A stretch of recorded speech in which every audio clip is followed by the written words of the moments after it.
రాష్ట్రంలో ఏసీపీ అధికారులు వరుస దాడులతో ప్రభుత్వ అధికారుల గుండెల్లో రైళ్లు పరిగెత్తిస్తున్నారు. రాష్ట్ర వ్యాప్తంగా 33 ఆర్టీఓ కార్యాలయాలు, సరిహద్దుల్లోని ఆర్టీఏ చెక్పోస్టులపై ఏకకాలంలో దాడులు చేశారు.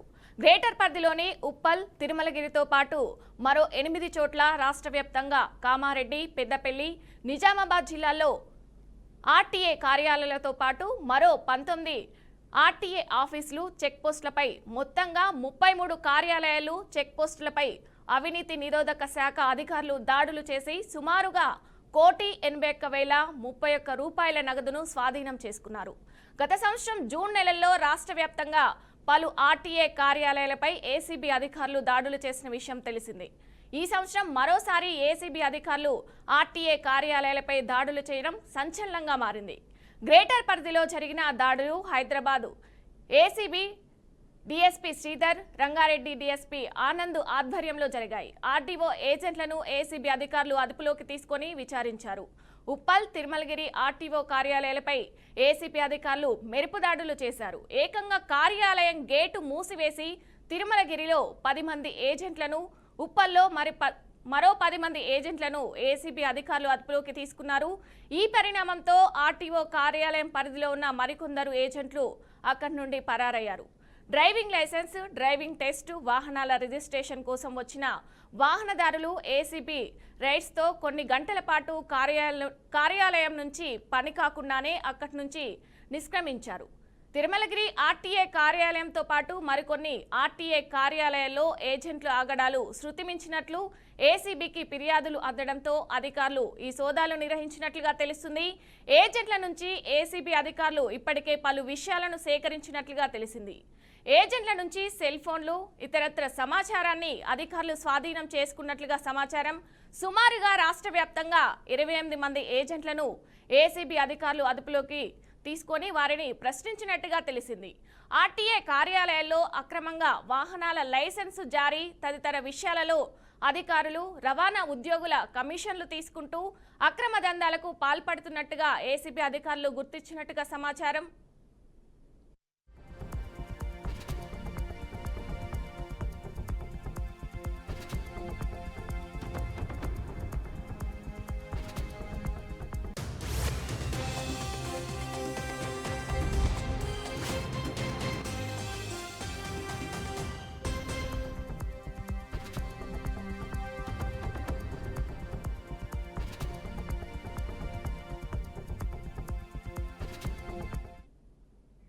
మద్దూరు మండలం సరిహద్దు సలాబత్పూర్ వద్ద రవాణా శాఖ తనిఖీల కేంద్రంపై అర్ధరాత్రి నుంచి ఏసీబీ అధికారులు తనిఖీలు నిర్వహించారు. వాహనదారుల నుంచి ప్రైవేటు వ్యక్తులు అక్రమంగా వసూలు చేసిన 91,000 రూపాయల నగదును స్వాధీనం చేసుకున్నట్లు ఏసీబీ డీఎస్పీ శేఖర్ గౌడ్ తెలిపారు. తనిఖీ కేంద్రాలలో విధుల్లో ఉన్న అధికారులు నిద్రిస్తుంటే ప్రైవేటు వ్యక్తులే చెక్ పోస్టును వారి చేతిలోకి తీసుకొని లారీల వద్ద నుంచి అక్రమంగా డబ్బులు వసూలు చేస్తున్నట్టు గమనించామన్నారు. పలువురు ప్రైవేటు వ్యక్తులు పారిపోగా ఇద్దరిని అదుపులోకి తీసుకొని విచారించామని అన్నారు. తనిఖీలు కొనసాగిస్తున్నామని, పూర్తి వివరాలు ఉన్నతాధికారులకు నివేదిస్తామని అధికారులు చెప్పారు. ఏసీబీ అధికారులు వచ్చిన సమాచారం తెలుసుకున్న ప్రైవేటు వ్యక్తులు దూర ప్రాంతాలకు పరుగులు తీశారు.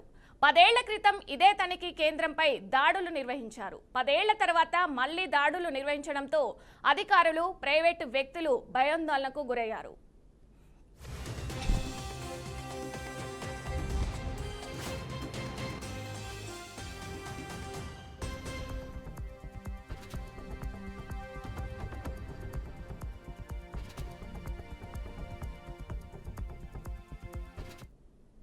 ఇక ఇదే అంశంపై మరింత సమాచారం మా ప్రతినిధి రాజు లైవ్ ద్వారా అందిస్తారు. రాజు,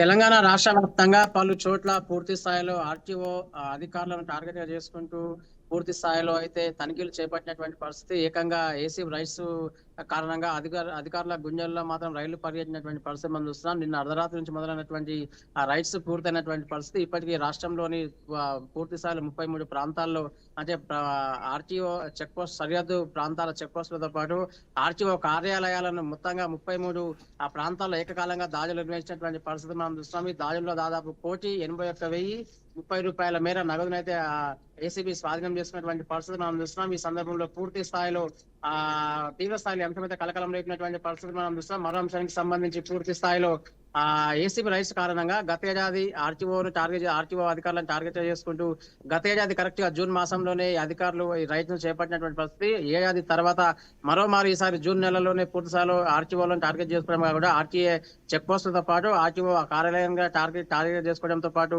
ఈసారిగా దాడులకు తెగబడినటువంటి పరిస్థితి. దాడుల్లో దాదాపు హైదరాబాద్ లోని తిరుమలగిరితో పాటు ఉప్పల్తో పాటు మరోవైపు నిజామాబాద్, కామారెడ్డి ఈ ఉభయ జిల్లాలకు సంబంధించి కూడా అంటే ఉమ్మడి నిజామాబాద్ జిల్లాకు సంబంధించి కూడా ఆర్టీఏ చెక్ పోస్టులతో పాటు నిజామాబాద్ ఆర్టీఓలు కూడా ఆర్టీఓ కార్యాలయంలో కూడా సోదాలు నిర్వహించినటువంటి పరిస్థితి. దాదాపు 91,000 రూపాయలు మద్దూరు మండలంలోని సలాబత్పూర్ చెక్ పోస్టు సరిహద్దు ప్రాంతంలో చెక్ పోస్ట్ ప్రాంతంలో కూడా నగదుకు స్వాధీనం చేసినటువంటి పరిస్థితి.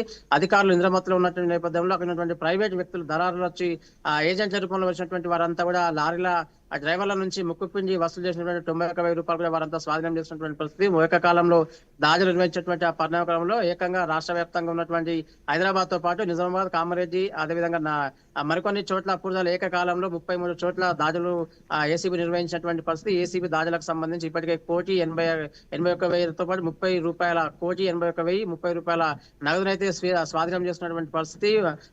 ముక్కుపిండి మరీ వసూలు చేసినటువంటి లంచాలు కావచ్చు, ఈ అక్రమ ఆస్తులకు సంబంధించినటువంటి ఈ వివరానికి సంబంధించి అక్రమ డబ్బును స్వాధీనం చేస్తున్నటువంటి నేపథ్యంలో ఏసీబీలు ఎట్టకేలకు ఆరోపణలు వచ్చినటువంటి నేపథ్యంలో తమ దాడులు అయితే నిర్వహించినటువంటి పరిస్థితి. ఏకకాలంలో 33 చోట్ల దాడులు నిర్వహించి ఇప్పటికే 1,81,000 రూపాయల మేర పూర్తిస్థాయిలో ఏసీబీ స్వాధీనం చేసినటువంటి పరిస్థితి. పూర్తి స్థాయి నివేదికలు అయితే తమ ఉన్నత స్థాయి అధికారులకు అయితే అందిస్తామని కూడా ఇప్పటికే ఏసీబీ అధికారులు చెప్తున్నటువంటి పరిస్థితి. రాజు, ఇది చూసుకున్నట్టయితే ఈ దళార్లు ఈ విధంగా చేయడాన్ని అసలు ప్రజలు ఏ విధంగా చూడొచ్చు? అక్కడ ఉన్న రిజిస్ట్రేషన్ చేసుకోవడానికి వచ్చిన వాళ్ళు కూడా మరీ ముఖ్యంగా జిల్లా కేంద్రాల్లో ఉన్నటువంటి ఆర్టీఏ ఆఫీసులలో లైసెన్స్ల జారీ ప్రక్రియ కావచ్చు, రిజిస్ట్రేషన్ అంశానికి సంబంధించి కొంతమంది ఏజెంట్లను నియమించుకొని కొంతమంది ఆర్టీఓ అధికారులు అయితే ఆ దళారి అవతారం ఎత్తినటువంటి సిచ్యువేషన్ చూస్తున్నాం. రాష్ట్ర వ్యాప్తంగా ఉన్నటువంటి పలు ప్రాంతాల్లో ఉన్నటువంటి ఆర్టీఏ అధికారులు తాము డైరెక్ట్ గా ఆ ఫీల్డ్ లోకి ఎంటర్ కాకుండా తమ తరపున ఒక ఏజెంట్ నియమించుకుంటారు, ఒక ప్రైవేట్ వ్యక్తి నియమించుకొని వారి ద్వారా మాత్రమే ఈ బేరసారాలు కుదుర్చుకునే ప్రయత్నం చేస్తారు. అక్రమంగా కొంత సొమ్మును అర్జించే ప్రయత్నం చేస్తుంటారు. అక్కడ ఏమైనా అయినా కూడా ఎవరైనా ఆఫీసర్లు వచ్చినా కూడా ఎవరైనా ఇలాంటి తనిఖీల పేరుతో వచ్చినప్పటికీ వారు తప్పించుకున్న ప్రయత్నంలో భాగంగా అలాంటి ప్రైవేట్ వ్యక్తులను పెట్టుకున్న ప్రయత్నం చేస్తుంటారు. ఇది ప్రతి ఏడా జరుగుతూ వస్తుంది. మరోవైపు చెక్ పోస్టులకు సంబంధించి అంతర్రాష్ట్ర చెక్ పోస్టులు ఉన్నటువంటి ఆ పరిణామక్రమంలో కూడా అక్కడ కూడా కొంతమంది ఇతర ప్రాంతాల నుంచి వచ్చినటువంటి మరికొంతమంది ప్రైవేట్ వ్యక్తులను నిర్వహించి అక్కడ ఏర్పాటు చేసి పూర్తి స్థాయిలో అక్రమార్జన ధ్యేయంగా ముందుకు సాగే ప్రయత్నం చేస్తున్నారు. ఎవరైనా వచ్చి తనిఖీలు చేపడితే కనుక తాము ఎట్టి పరిస్థితుల్లో దొరకకూడదు.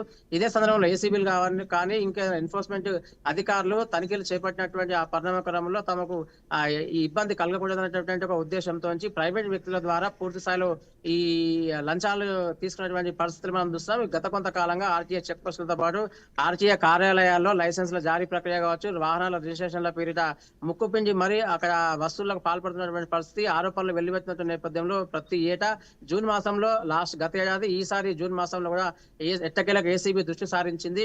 ఆర్టీఏ అధికారులను టార్గెట్ చేసుకోవడమే కాకుండా పలు ప్రాంతాల్లో చెక్ పోస్టులతో పాటు మరికొన్ని ఆర్టీఏ ఆఫీసులలో సోదాలు నిర్వహించింది. రైట్స్ నిర్వహించిన నేపథ్యంలో ఇప్పటికే 1,81,000 రూపాయల 30 రూపాయలకు సంబంధించి ఇప్పటికే నగదును అయితే స్వాధీనం చేసుకుంది. వారందరిపై ఫిర్యాదు చేసి ఒక రిపోర్ట్ తయారు చేసి తుది నివేదిక ఉన్నత స్థాయి అధికారులకు అయితే అందిస్తామంటూ వారంతా చెప్పినటువంటి పరిస్థితి. హైదరాబాద్ కు సంబంధించి ఏసీబీ డిఎస్పీ శ్రీధర్ ఆధ్వర్యంలో కావచ్చు, రంగారెడ్డి ఏసీబీ డిఎస్పీ ఆనంద్ ఈ ఇద్దరి ఆధ్వర్యంలో అయితే ఎట్టకేలకైతే అక్కడ హైదరాబాద్ లో దాడులు నిర్వహించగా మరోవైపు ఉమ్మడి నిజామాబాద్ జిల్లాకు సంబంధించి నిజామాబాద్, కామారెడ్డి ఉభయ జిల్లాలకు సంబంధించి ఏసీబీ డిఎస్పీ శేఖర్ గౌడ్ ఆధ్వర్యంలో ఇక్కడ కూడా రైట్స్ జరిగినటువంటి పరిస్థితులు మనం చూస్తున్నాం. మొత్తానికి ఆర్టీఏ అధికారుల టార్గెట్ గా చేసుకుని ఈసారి ఏసీబీ ఏకకాలంలో 33 చోట్ల దాడులు నిర్వహించినటువంటి నేపథ్యంలో అధికారులు గుంజల్లో మాత్రం రైళ్లు పరిగెత్తినటువంటి పరిస్థితి మనం చూస్తున్నాం.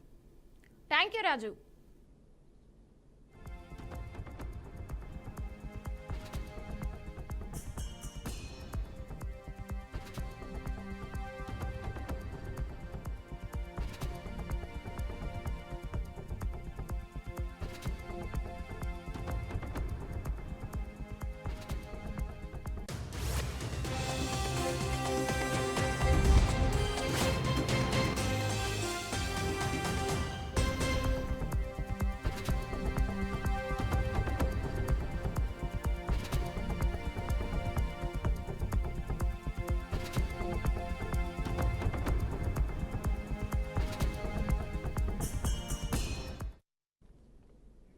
పల్నాడు జిల్లా పర్యటనలో భాగంగా రెంటపాలలో సింగయ్య మృతికి కారణం మాజీ సీఎం వైఎస్ జగన్ అంటూ పోలీసులు కేసు నమోదు చేశారు.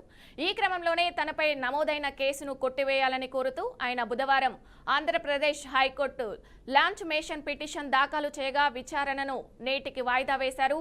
ఈ మేరకు ఇవాళ మరోసారి పిటిషన్పై విచారణ చేపట్టిన ధర్మాసనం కీలక వ్యాఖ్యలు చేసింది. కోర్టులో క్వాష్ పిటిషన్లు దాఖలైన నేపథ్యంలో నిందితులపై ఎలాంటి తొందరపాటు చర్యలు తీసుకోవద్దని పోలీసులకు స్పష్టమైన ఆదేశాలు జారీ చేసింది. అదేవిధంగా తదుపరి విచారణను జూలై 1కి వాయిదా వేసినట్లుగా న్యాయమూర్తి వెల్లడించారు.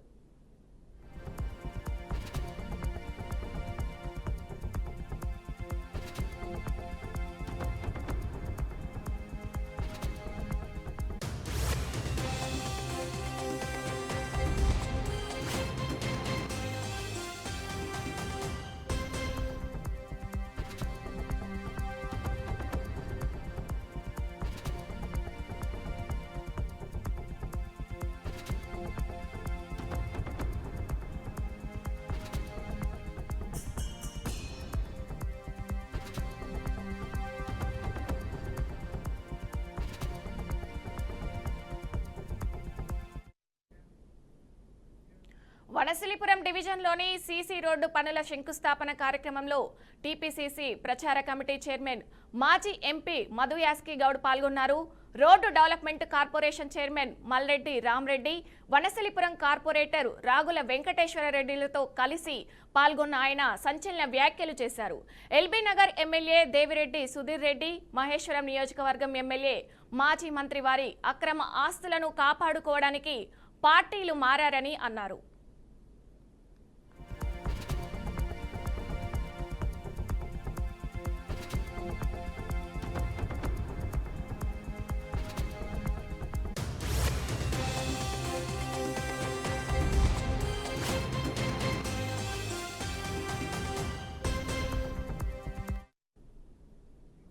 ఎల్బీ నగర్ నియోజకవర్గంపై ముఖ్యమంత్రి రేవంత్ రెడ్డి ప్రత్యేక శ్రద్ధ తీసుకుంటున్నారని, అందులో భాగంగా ఎన్నో అభివృద్ధి పనులు ఎల్బీ నగర్లో జరుగుతున్నాయని అన్నారు.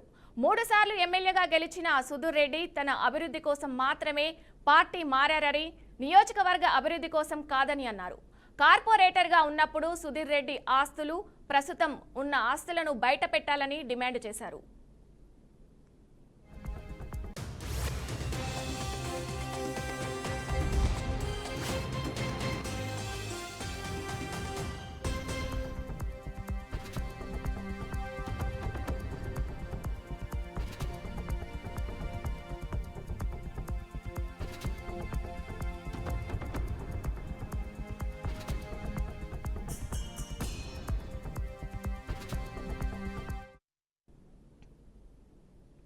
ప్రస్తుత ఎమ్మెల్యే సబితా ఇంద్రారెడ్డి కూడా కాంగ్రెస్ పార్టీ హోమ్ మినిస్టర్ని చేసి తగిన గుర్తింపు ఇస్తే ఆ పార్టీకి వెన్నుపోటు పొడిచిందని, కాంగ్రెస్ పార్టీ టికెట్పై గెలిచి అక్రమ ఆస్తులను కాపాడుకోవడానికి పార్టీ మారిందని ఆరోపించారు. గత ముఖ్యమంత్రితో కలిసి సబితా ఇంద్రారెడ్డి, కేటీఆర్ ఎంత దోచుకున్నారో బయట పెట్టాలని డిమాండ్ చేశారు. రేవంత్ రెడ్డి ప్రభుత్వం ఏర్పడ్డాక మహేశ్వరం నియోజకవర్గం ఎంతో అభివృద్ధి చెందుతుందని, రంగారెడ్డి జిల్లాకు కావలసిన అన్ని వసతులు కల్పిస్తూ 4th సిటీగా మార్చిన ఘనత కాంగ్రెస్ పార్టీదని ఆయన అన్నారు.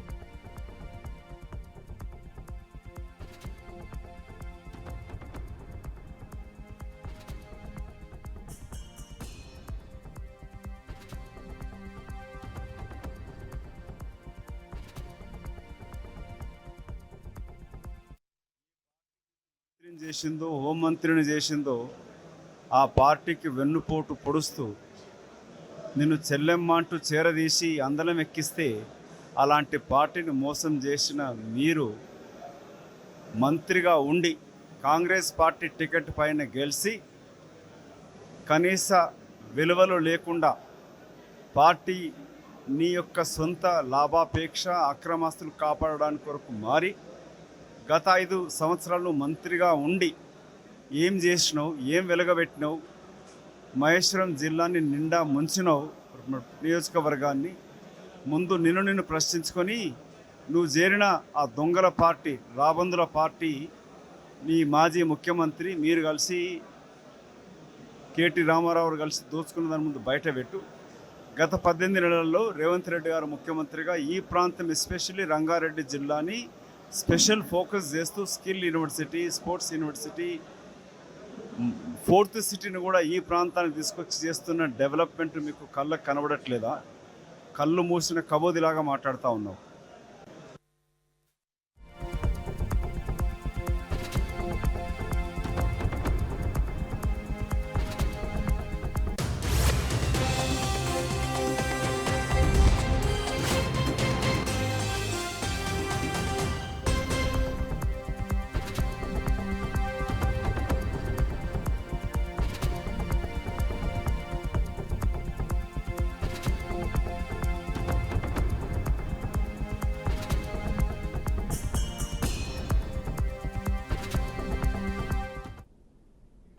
మైసూరులో పులుల మరణం సంచలనంగా మారింది. మహాదేవేశ్వర వైల్డ్ లైఫ్ సంరక్షణ కేంద్రంలో 5 పులులు మృత్యువాత పడ్డాయి. అటవీశాఖ పోలీసులు అధికారులు సంయుక్తంగా విచారణ ప్రారంభించారు. పులుల మృతికి కారణాలపై ఆరా తీస్తున్నారు. విషప్రయోగం జరిగిందా లేదా మరేదైనా కారణమా అనే దానిపై దృష్టి పెట్టారు. ఒకేసారి 5 పులులు చనిపోవడం అందరినీ ఆశ్చర్యానికి గురిచేస్తుంది.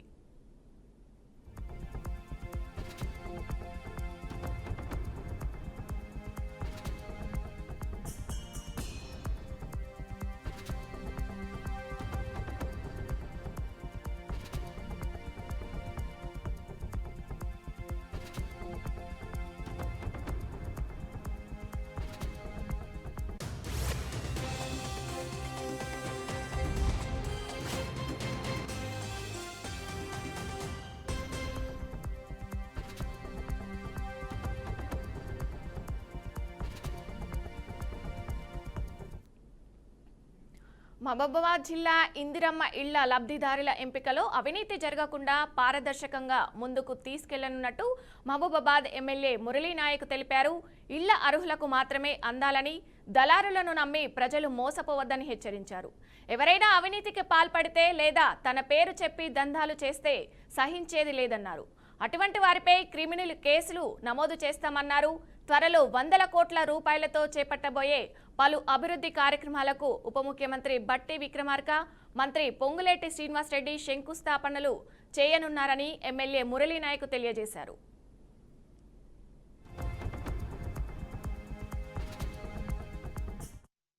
ఇళ్ల పట్టాల పంపిణీ కార్యక్రమం, అదేవిధంగా పేద రైతులు వాళ్ళు బునాదులు తీసుకొని బేస్మెంట్ కట్టుకుంటున్న తరుణంలో గత 2-3 రోజులుగా వాటి నాయకులు, కార్యకర్తలు ఎక్కడో చిన్న పొరపాటు జరుగుతూ ఉంది. ఎవరైనా గనుక ఇందిరమ్మ ఇళ్లలో ఏదైనా లంచం తీసుకున్నట్టు కనుక బయటపడితే మాత్రం వారి మీద క్రిమినల్ కేసులు పెడతామని చెప్పేసి మీకు అందరికీ తెలియజేస్తున్నాం. అందుకే మీకు అందరికి ఒకటే చెప్తా ఉన్నా, నేను ఒక టోల్ ఫ్రీ నెంబర్ మీకు ఇస్తున్నా. ఎవరికన్నా ఏదైనా ఇబ్బందులు జరిగితే ఈ టోల్ ఫ్రీ నెంబర్కు నాకు కాల్ చేయాల్సిందిగా మిమ్మల్ని అందరూ కోరుతా ఉన్నా. ఏం జరగాలని చెప్పేసి మనం ఒక టోల్ ఫ్రీ నెంబర్ను కూడా ఇక్కడ క్రియేట్ చేయడం జరిగింది. ఎక్కడన్నా ఎవరన్నా ఇబ్బందులు పడి ఇందిరమ్మ ఇల్లులు శాంక్షన్ అయ్యి ప్రొసీడింగ్స్ వచ్చి వారికి కనుక ఎవరన్నా ఇందిరమ్మ కమిటీ సభ్యులు కావచ్చు, నాయకులు కావచ్చు, కార్యకర్తలు ఎవరైనా ఇబ్బందులు పెడితే ఈ టోల్ ఫ్రీ నెంబర్కు నాకు ఫోన్ చేయాల్సిందిగా మిమ్మల్ని కోరుతా ఉన్నా. ఈ ఫోన్ ప్రత్యేకంగా నా దగ్గరనే పెట్టుకొని ఎవరు కూడా ఈ అహర్నిశలు 24 గంటలు ఎప్పుడన్నా మీరు ఫోన్ చేయాల్సిందిగా కోరుతా ఉన్నా. ఎందుకంటే మనం చూసాం గత 2-3 రోజుల్లో మన మహబూబాబాద్ పట్టణంలో కావచ్చు, కే సముద్రం మండలంలో, అదేవిధంగా కే సముద్రం స్టేషన్లో కూడా ఇలా కొన్ని అవాంఛనీయ సంఘటనలు జరుగుతూ ఉన్నాయి. కార్యకర్తలు, ఇందిరమ్మ కమిటీ సభ్యులు డబ్బులు వాళ్ళు అడుగుతూ ఉన్నారని చెప్తా ఉన్నారు. నేను ఇందిరమ్మ ఇళ్ళ లబ్ధిదారులు కూడా చెప్తా ఉన్నా, ఎవరు మీ ఇల్లు కట్టుకోవడానికి ఎవరు ఆపేది లేదు. ఇది ప్రభుత్వం చాలా పారదర్శకంగా ఇందిరమ్మ కమిటీల ద్వారా వాళ్ళ పేరు ద్వారా సూచించినా కూడా అధికారులు ఆర్టిఫిషియల్ ఇంటెలిజెన్స్ ద్వారా మీకు అందరికీ నిజంగా లబ్ధిదారులు అంటే మీ ఇందిరమ్మ ఇల్లులు మీకు డైరెక్ట్గా నేరుగా కలెక్టర్ నుంచి ప్రభుత్వం ద్వారా మీకు ఇందిరమ్మ ఇల్లులు వస్తాయి. పేరు చెప్పుకొని చాలామంది దందాలు చేస్తూ ఉన్నారు. దయచేసి ఎవరన్నా నా పేరు కానీ నా ఫోన్ నెంబర్ని చెప్పుకొని ఎవరన్నా అడ్డదారులు తొక్కితే మాత్రం వాళ్ళని క్షమించేది లేదు. ఇప్పుడు జోరుగా ఇందిరమ్మ ఇళ్ళ పట్టాల పంపిణీ కార్యక్రమం, అదేవిధంగా పేద డ్రగ్స్ రహిత సమాజ నిర్మాణం లక్ష్యంగా రాష్ట్ర ప్రభుత్వం కట్టుబడి ఉందని రాష్ట్ర మంత్రి జూపల్లి కృష్ణారావు తెలిపారు. పోలీస్ శాఖ ఆధ్వర్యంలో నిర్వహించిన anti drugs awareness 5K run కార్యక్రమాన్ని ఆయన ఇందిరా ప్రియదర్శిని స్టేడియం నుంచి ప్రారంభించారు. ఈ కార్యక్రమంలో ప్రజలు పెద్ద ఎత్తున పాల్గొని విశేష ఉత్సాహం చూపించారు. అలాగే ఆదిలాబాద్లోని రిమ్స్ సూపర్ స్పెషాలిటీ హాస్పిటల్ ఆకస్మిక తనిఖీ చేశారు. పారిశుద్ధ్య లోపాలు కనిపించడంతో కాంట్రాక్టుపై అసంతృప్తి వ్యక్తం చేశారు.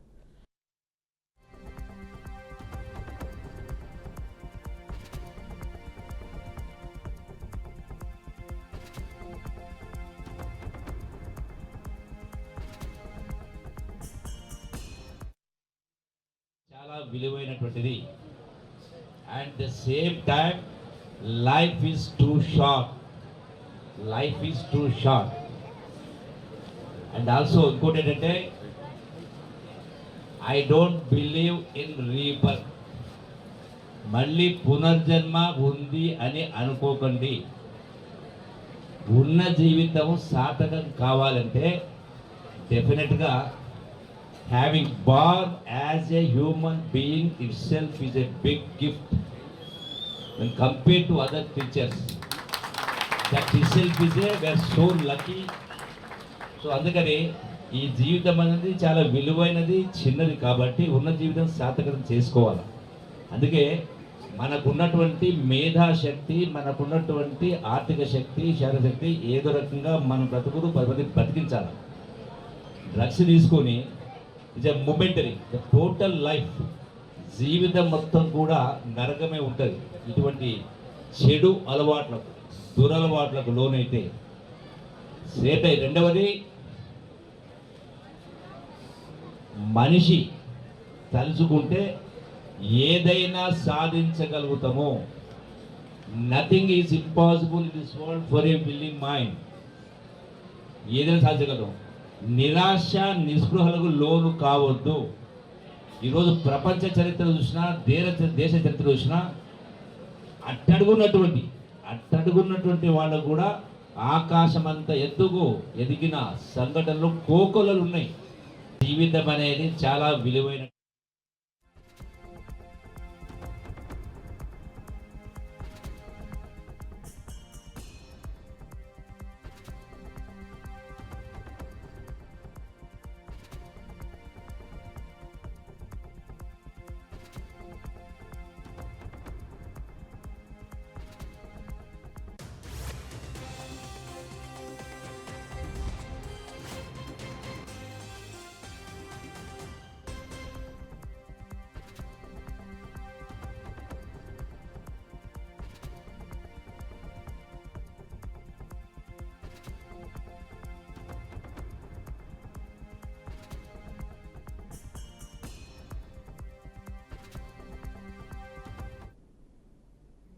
అన్నమయ్య జిల్లా రాజంపేట మండలంలోని ఊటుకూరు గ్రామంలో ఉద్రిక్తతకు దారితీసిన ఓ సంఘటన చోటు చేసుకుంది.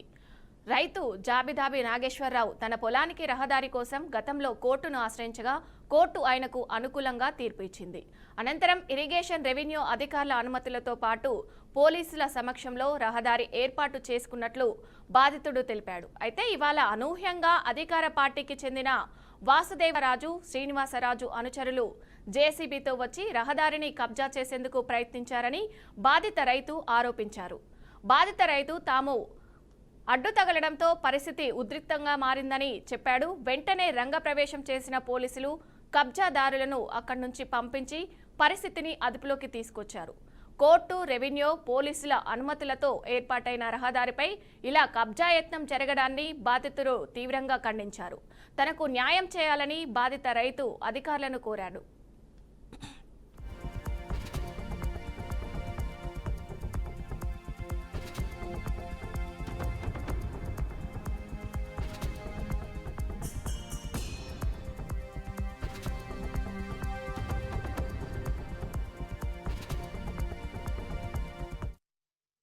శ్రీనివాస్ని, నాది రాజంపేట మండలం ఊటుకూరు గ్రామం. నేను ఇక్కడ రైతు పొలంలో రైతుగా సేద్యం చేసుకొని నా పిల్లల పాపలను పోషించుకుంటున్నాను. ఇక్కడ నా పొలంలో పోయేదానికి దారి లేకుండా ఆయన 1947 సర్వే నెంబర్ గయాలపురం పోయి ఇది ఇప్పటి నుంచో ఈ పొలంలో ఇచ్చి పోయి వ్యవసాయం చేసుకుంటా ఉన్నారు. ఇదే విధంగా నేను పోయి వ్యవసాయం చేసుకుంటున్నాను. దీన్ని వాసుదేవరాజు ఆక్రమణ చేసినాడు. దానిపై నేను హైకోర్టు నుంచి ఆర్డర్ తెచ్చుకొని రెవెన్యూ వాళ్ళకి అందరూ రికార్డు చూపించి రెవెన్యూ రికార్డులు పొంది వాళ్ళు పరిశీలించిన తర్వాత రెవెన్యూ వాళ్ళు నాకు 5.5 సెంటు రస్తా ఏర్పాటు చేసినారు. దానిపైన రస్తా కూడా నేను వేసుకున్నాను. రస్తా వేసుకునేటప్పుడు కూడా పోలీసు వాళ్ళ ప్రొటెక్షన్తోనూ, ఇరిగేషన్ వాళ్ళ పర్మిషన్తోనూ, రెవెన్యూ వాళ్ళ పర్మిషన్తో నేను రస్తా వేసుకున్నాను. ఈ రస్తా గుండా పోయి నేను వ్యవసాయం చేసుకుంటున్నాను. ఈ దినము పలానా వాసుదేవరాజు ఇక్కడ తాళపాక దగ్గర ఎల్లాగడ్డని తాళపాక పక్కన ఏదైనా ఊరేది చెద్దలపల్లి నుంచి 20 మందిని రౌడీని తీసుకొని వచ్చి జేసీబీ తీసుకొని తాళపాక అర్థండి జేసీబీ తీసుకొని వచ్చి ఇక్కడ నేను పొలంలో సేద్యం చేసుకుంటాను. నేను ఇక్కడ జేసీబీతో వచ్చింది. ఎందుకు ఇచ్చినారు అని అడగ్గా ఈ రోడ్డుని తీసేస్తున్నాము, నీ శక్తి వాళ్ళకి చెప్పుకో, నీ దిక్కున్నోళ్ళకి చెప్పుకో, వాడిని కట్టేయండి రా, చంపేయండి అని చెప్పి నా మీద కలమని నన్ను కొట్టినాడు. ఈ వాసుదేవరాజు అన్నదండరాజు శ్రీనివాసరాజు ప్రజారాజ్య పార్టీ శ్రీనివాసరాజు జగన్మోహన్ రాజు అన్నదండలతో నన్ను ఈ విధంగా చేస్తాను. నేను రైతును, నాకు పొలంలో పోయే దారి తప్ప వేరేది లేదు. కాబట్టి దయచేసి నా రస్తాను గవర్నమెంట్ వారు నేను పోయేదానికి రస్తాను తొలగించకుండా కాపాడు. శ్రీ సత్యసాయి జిల్లా పెనుగొండ నియోజకవర్గం పరికి మండలంలో దారుణ ఘటన చోటు చేసుకుంది. ఎర్రగుంట గ్రామానికి చెందిన కృష్ణప్పపై అతడి కుమారుడు శంకరప్ప కొడవలితో దాడి చేశాడు. కృష్ణప్ప తన ఇంటిలో ఉన్న సమయంలో శంకరప్ప అకస్మాత్తుగా అతనిపై విరుచుకుపడి మెడ భాగానికి ఎడమ చేతికి తీవ్రంగా గాయాలు చేశాడు. స్థానికులు వెంటనే స్పందించి బాధితుడిని హిందూపురం ప్రభుత్వ ఆసుపత్రికి తరలించారు. ప్రస్తుతం ఆయన పరిస్థితి విషమంగా ఉన్నట్లు స్థానికులు తెలిపారు. ఈ ఘటనపై పోలీసులు దర్యాప్తు ప్రారంభించారు.